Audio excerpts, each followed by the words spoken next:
Hola chicos, buen día.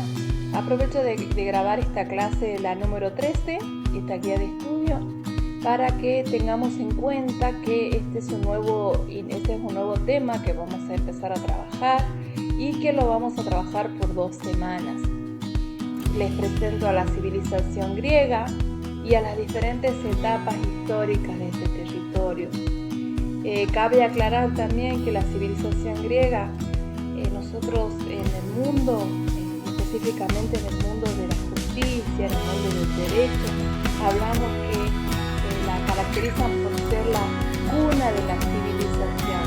Es decir, es la única civilización, es la primera civilización que establece algunos aspectos de lo que hoy nosotros conocemos o entendemos como política. Y por otro lado, porque también esta civilización dio mucho a lo que sería la historia.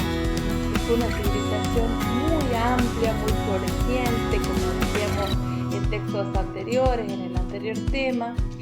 Fue una civilización muy importante en todos los aspectos de las organizaciones, la organización política, económica, social, y que por sobre todo tiene mucho que ver con lo político. Y cómo ahora nosotros concebimos lo que es la democracia. De ahí aparece esa palabra, el pueblo, cómo que gobierna el pueblo. Demo es pueblo, gracia es el gobierno del pueblo, y que se establece en esta civilización. Nosotros ya conocíamos que en las otras civilizaciones había un rey, siempre había un grupo social que era el que sobresalía. En este caso vamos viendo cómo de alguna manera se va equilibrando el sentido o lo que sería el aspecto político. Empezamos con las etapas históricas del territorio griego. Es muy importante porque tiene muchas etapas. Y la diferencia de esta guía es que cada texto cortito que vamos viendo lo vamos a ir completando. Entonces vamos a tener 5 actividades con 5 lecturas breves.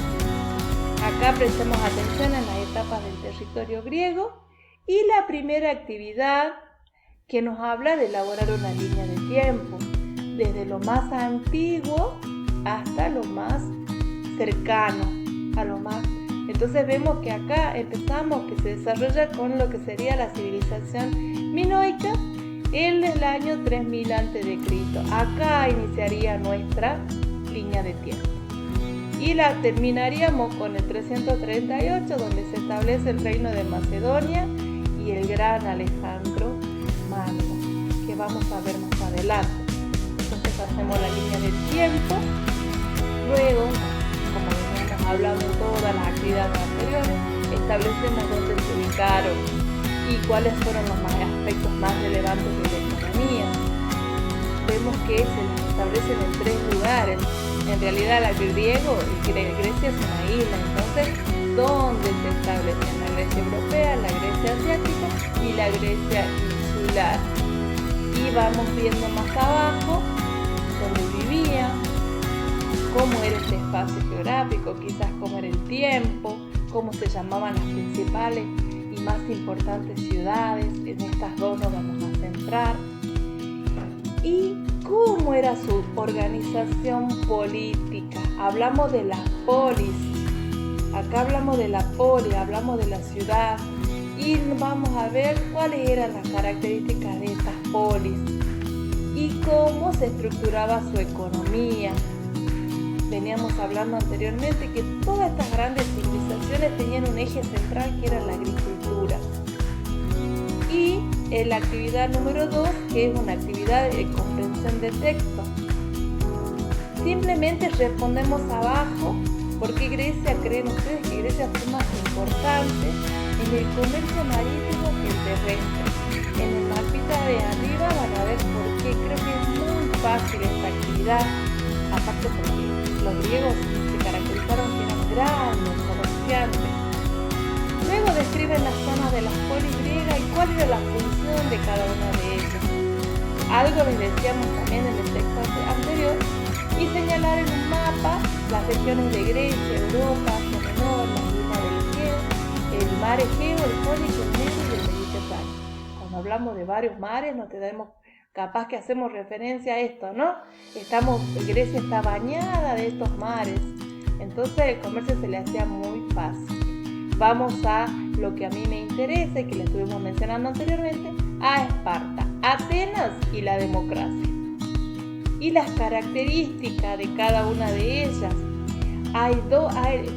Se las caracteriza y se las compara a Esparta y Atenas porque tienen dos formas diferentes de gobierno, de estructura gubernamental. Esparta, por un lado, tenía un sistema oligárquico, es decir, un gobierno de pocos. Y también había una diarquía. ¿Qué quiere decir diarquía? Por un lado tenían un rey que controlaba toda la organización política, la organización económica.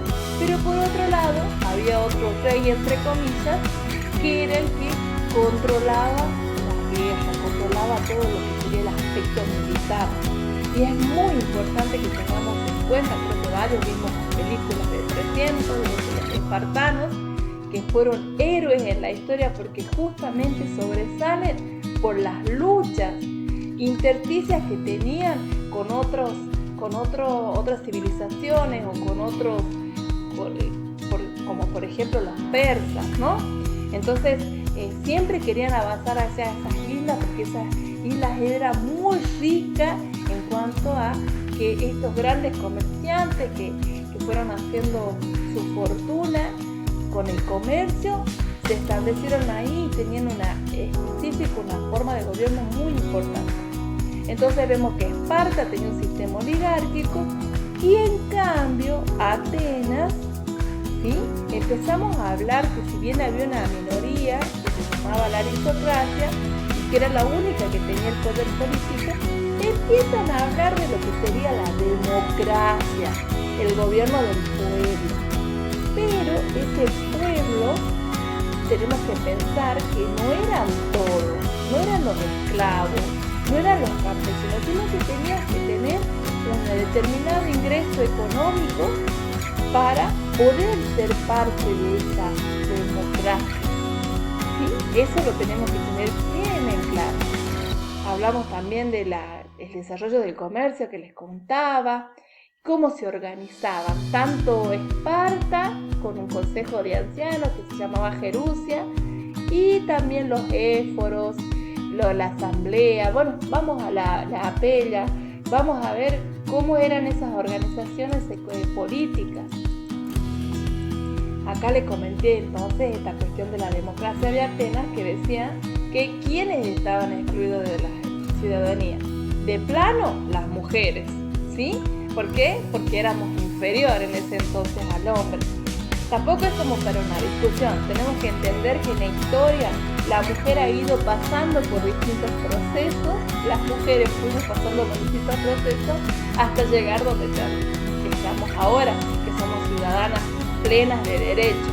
Esto no es para excusar, sino que es una forma que tenían en la historia de ver a la mujer. Y no tenemos que tener mucho conflicto, sino que simplemente tenemos que conocer estas cosas para empezar a entender el presente y por qué por ahí de algunas de las luchas por el voto femenino y bueno, muchas cosas. Bueno, las mujeres estaban excluidas, los esclavos, por supuesto, que era el grupo social más numeroso. ¿Por qué? Porque trabajaban los campos. Y los extranjeros, que también los llamaban metecos, que tampoco tenían ninguna importancia en estas asambleas, ¿no? Vamos a ver las instituciones políticas, ¿sí? Prestemos atención a esto porque seguramente la evaluación va a tener que ver con estas cuestiones, lo político. Y vamos a la actividad número 2. Bueno, la actividad número de comprensión más arriba era solamente preguntas. Ahora sí vamos a comparar a cómo eran las instituciones de Esparta y de Atenas.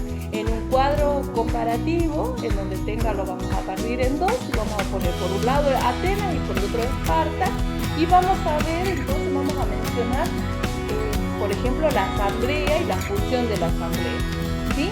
Cómo era la Jerusia y la función de la Jerusia. Y vamos a responder a las preguntas que están a continuación. Vemos los grupos sociales en Grecia. Y la actividad número 3, que es completar esta pirámide social, que es muy fácil, que ya la venimos haciendo.